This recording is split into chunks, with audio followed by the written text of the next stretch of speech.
ทุกคนน่าจะเคยได้เห็นภาพวาดคนยืนกลางแขนขาภายในวงกลมและสี่เหลี่ยมจัตุรัสหรือที่รู้จักกันในนามวิทรูเวียนแมนของเลโอนาร์โด ดาวินชีหรือสัญลักษณ์แห่งสัดส่วนอันสมบูรณ์แบบที่คนทั่วโลกจดจำได้แต่น้อยคนนักจะรู้ว่าต้นแบบทางความคิดของภาพนี้มาจากสถาปนิกชาวโรมันผู้ยิ่งใหญ่ที่ชื่อว่าวิทรูวิอุสตลอดเวลากว่า 2,000 ปีที่ผ่านมาโลกยกย่องเขาให้เป็นบิดาแห่งสถาปัตยกรรมแต่กลับไม่เคยมีใครได้สัมผัสหรือเห็นอาคารจริงที่เขาสร้างเลยแม้แต่แห่งเดียวแต่ตอนนี้เรื่องราวที่เป็นดั่งตำนานได้ถูกปลุกให้ฟื้นคืนชีพขึ้นมาใหม่ณใจกลางประเทศอิตาลีแล้วครับติดตามเรื่องราวนี้ได้ในค้นพบมหาวิหารที่สาบสูญใจกลางอิตาลีกันครับสมองของเรามีน้ำหนักเพียงแค่ประมาณ 2% ของร่างกายแต่กลับใช้พลังงานมากถึง 20% ต่อวันแสดงให้เห็นว่าสมองคืออวัยวะที่ต้องทำงานหนักอยู่ตลอดเวลาการดูแลสมองจึงเป็นสิ่งสำคัญที่ไม่ควรมองข้าม Clarity Omega 3 Norway Daily น้ำมันปลาบริสุทธิ์ระดับพรีเมียมที่คิดค้นสูตรและผลิตจากประเทศนอร์เวย์ถือเป็นอีกหนึ่งทางเลือกคุณภาพเพื่อการดูแลสมองของคุณศึกษารายละเอียดและสั่งซื้อได้ที่ clarity.asia/abdul-story หรือคลิกลิงก์ใต้คลิปได้เลยครับ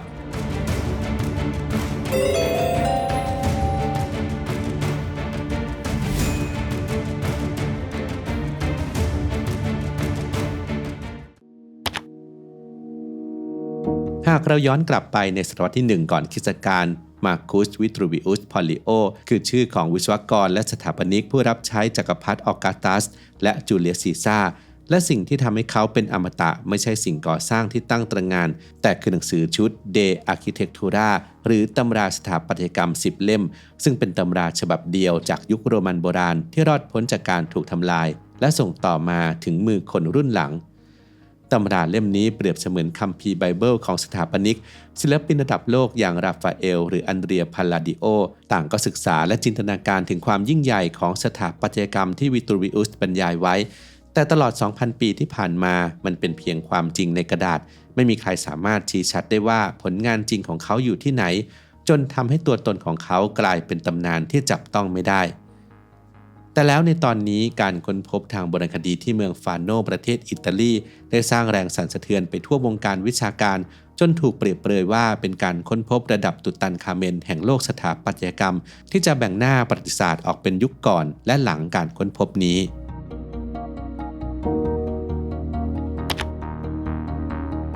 เดือนมีนาคมปี 2024 ใจกลางเมืองฟาโนบริเวณจัตุรัสเพรสซาอันเดรียคอสตาการขุดค้นทางโบราณคดีได้เผยให้เห็นซากอาคารสาธารณะขนาดใหญ่ที่ซ่อนตัวอยู่ใต้ดินสิ่งที่ทำให้นักโบราณคดีต้องกลั้นหายใจไม่ใช่แค่ความเก่าแก่ของมันแต่คือความแม่นยำที่ตรงกันอย่างน่าขนลุกกับสิ่งที่วิทรูวิอุสเขียนไว้ในตำราของเขาล่าสุดในเดือนมกราคมปี 2026 นี้มีการแถลงข่าวยืนยันอย่างเป็นทางการอิตาลีโดยกระทรวงวัฒนธรรมและทีมนักโบราณคดีได้ประกาศยืนยันอย่างเป็นทางการแล้วว่าซากฐานรากที่พบใต้จัตุรัสเพียซาอันเดรียคอสตาในเมืองฟาโนคือมหาวิหารที่ออกแบบโดยวิทรูวิอุสจริงๆซึ่งถือเป็นข่าวใหญ่ระดับโลก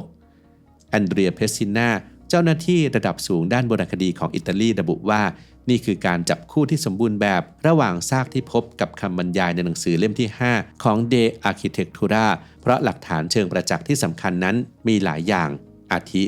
ขนาดและสัดส่วนซากอาคารมีผังเป็นรูปสี่เหลี่ยมผืนผ้าล้อมรอบด้วยแนวเสาขนาดมหึมาซึ่งตรงกับคำบรรยายที่ระบุว่าเสาแต่ละต้นมีเส้นผ่านศูนย์กลาง 5 ฟุตโรมันหรือประมาณ 1.5 เมตรและมีความสูงถึง 50 ฟุตหรือประมาณ 15 เมตรหรือเรื่องจำนวนเสาการวางตำแหน่งของเสา 8 ต้นในด้านยาวและ 4 ต้นในด้านกว้างรวมเสามุมตรงตามทฤษฎีการออกแบบที่วิทรูวิอุสระบุว่าเป็นแบบฉบับเฉพาะตัวของเขาแต่เรื่องโครงสร้างการขุดพบเสามุมต้นที่ 5 ในพื้นที่ใกล้เคียงช่วยยืนยันแนวอาคารและการหันหน้าของมหาวิหารเข้าหาวิหารแห่งออกัสตัสได้อย่างชัดเจนการค้นพบนี้มีความลึกซึ้งในแง่ประวัติศาสตร์พระมหาวิหารที่ฟาโนเป็นอาคารเพียงหลังเดียวที่วิทรูวิอุสอ้างไว้ในงานเขียนว่าเขาเป็นผู้ควบคุมการก่อสร้างด้วยตัวเองมันจึงไม่ใช่แค่ซากปรักหักพังแต่เป็นผลงานเพียงหนึ่งเดียวที่ยืนยันตัวตนและความอัจฉริยะของบิดาแห่งสถาปัตยกรรมโลก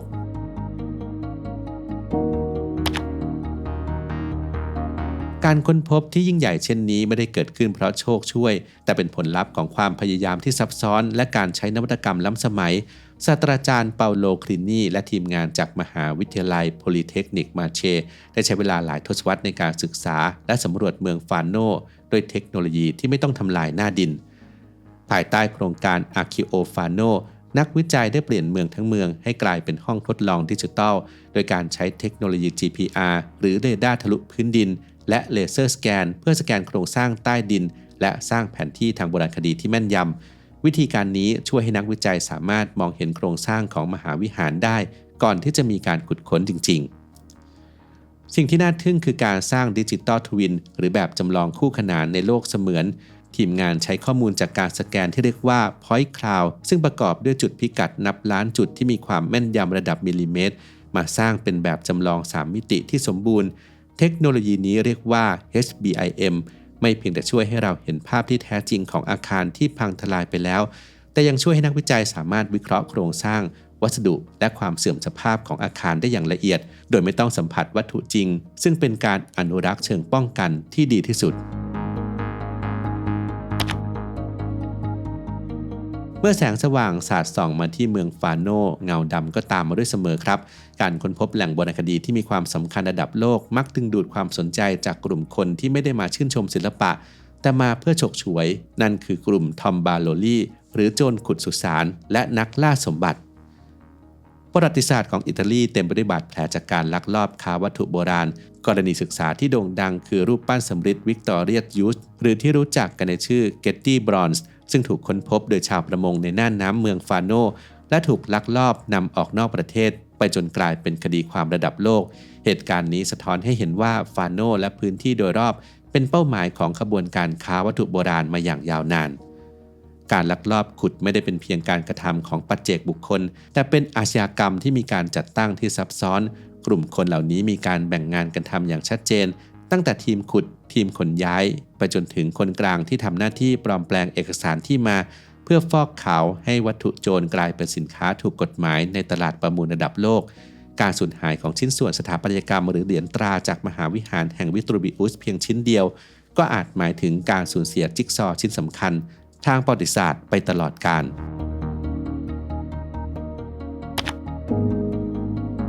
เพื่อต่อสู้กับภัยคุกคามในเงามืดเทคโนโลยีที่ใช้ในการค้นพบจึงถูกนำมาใช้เป็นอาวุธในการป้องกันด้วยในภูมิภาคทางตอนใต้ของอิตาลีอย่างคาลาเบียซึ่งเป็นแหล่งฟอสซิลและโบราณวัตถุสำคัญได้มีการริเริ่มใช้เทคโนโลยีสแกน3มิติเพื่อสร้างลายนิ้วมือดิจิทัลหรือดิจิทัลฟิงเกอร์พรินท์ให้กับวัตถุโบราณกระบวนการนี้เรียกว่าการแปลงเป็นดิจิทัล3มิติโดยใช้เทคนิคที่เรียกว่า Structure from Motion ซึ่งเป็นการถ่ายภาพวัตถุจากหลายมุมมองแล้วนำมาประมวลผลเป็นแบบจำลอง3มิติที่มีความละเอียดสูงข้อมูลเหล่านี้จะถูกเก็บไว้ในฐานข้อมูลดิจิทัล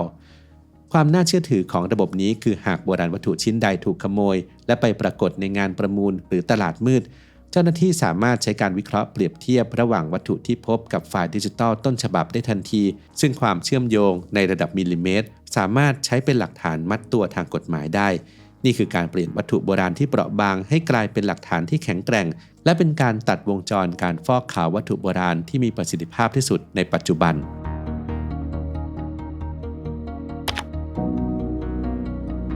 หนึ่งในความท้าทายของการขุดพบมหาวิหารแห่งวิตรูบิอุสคือตำแหน่งที่ตั้งซึ่งอยู่ใจกลางเมืองปัจจุบันการเปิดหน้าดินถาวรอาจทำลายวิถีชีวิตและการจราจรของคนในพื้นที่ทางออกของปัญหานี้คือการนำอดีตและปัจจุบันมาอยู่ร่วมกันผ่านเทคโนโลยีแนวคิดพิพิธภัณฑ์ไร้กำแพงหรือ Museum Without Wall ได้ถูกนำมาใช้โดยการผสานเทคโนโลยี Augmented Reality หรือ AR และ Virtual Reality หรือ VR เข้ากับการท่องเที่ยวจินตนาการดูครับว่าคุณสามารถยืนอยู่บนจัตุรัสเพียซาอันเดรียคอสตาในปัจจุบันแต่เมื่อมองผ่านสมาร์ทโฟนหรือแว่นตาอัจฉริยะคุณจะเห็นมหาวิหารแห่งวิตรูบิอุสตั้งตระหง่านซ้อนทับอยู่บนซากปรักหักพังอย่างสมบูรณ์